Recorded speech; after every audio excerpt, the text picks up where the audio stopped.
दर्द रखी दिल में हीअं जीअणो पवंदो आहे। सब दर्द रखी दिल में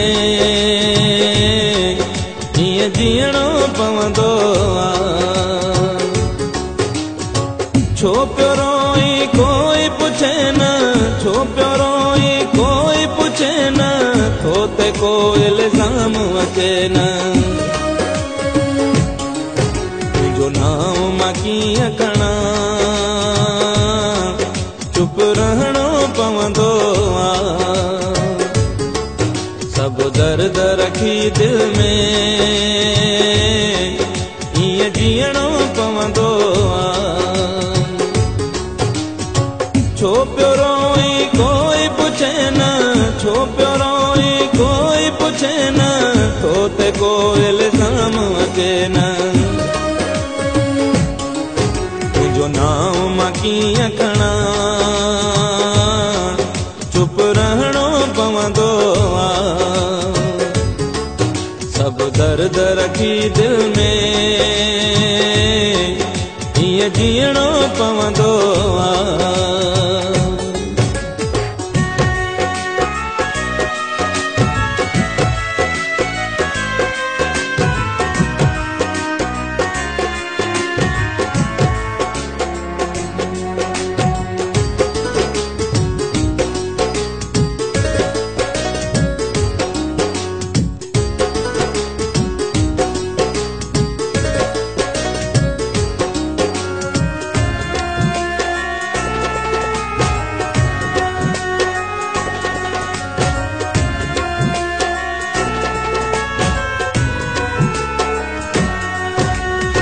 लुढ़क पंहिंजा पीअण पवण था तुंहिंजी ख़ुशीअ जे ख़ातिर।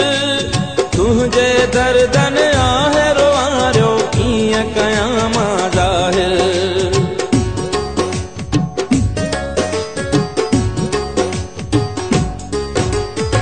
लुढ़क पंहिंजा पीअण पवण था तुंहिंजी ख़ुशीअ जे ख़ातिर। तुंहिंजे दर्दन आहे रोआरियो कीअं कयां मां ज़ाहिर। दुनिया साम्हूं ख़ुश थी हीअं खिलणो पवंदो आहे। दुनिया साम्हूं ख़ुश थी हीअं खिलणो पवंदो आहे। छो पियो रोई कोई पुछे न, छो पियो रोई कोई पुछे न, थो ते को इल्ज़ाम अचे न। तुंहिंजो नाम मां कीअं खणा, चुप रहणो पवंदो आहे। सब दर्द रखी दिल में हीअं जीअणो पवंदो आहे।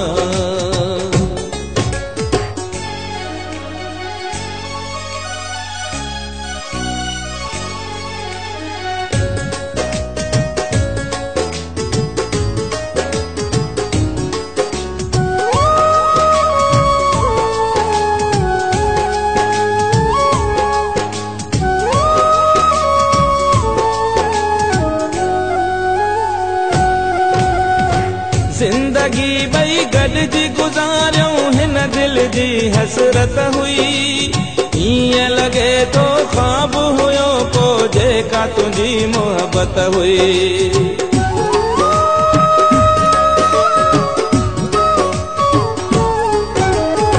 जिंदगी ॿई गॾिजी गुज़ारियूं हिन दिल जी हसरत हुई।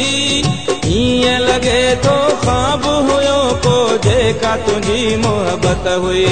बस तुंहिंजे यादुनि सां ओ मुंहुं ॾियणो पवंदो आहे। बस तुंहिंजे यादुनि सां मुंहुं ॾियणो पवंदो आहे। छो पियो रोई कोई पुछे न, छो पियो रोई कोई पुछे न, थो ते को इल्ज़ाम अचे न। तुंहिंजो नाम मां कीअं खणा, चुप रहणो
जियो छोरी दिया नजर जो जान तुझी जुदाई तुझे तरफा तोहफे में आमू के मिली तन्हाई जेको मोहब्बत में तो मिले दुख सहणो पवंदो जेको मोहब्बत में तो मिले दुख सहणो पवंदो छो पियो रोई कोई पुछे न छो पियो रोई कोई पुछे न तो ते को इल्जाम अचे न तुझो नाम मां कीअं खणा चुप रहणो पवंदो सब दर्द रखी दिल में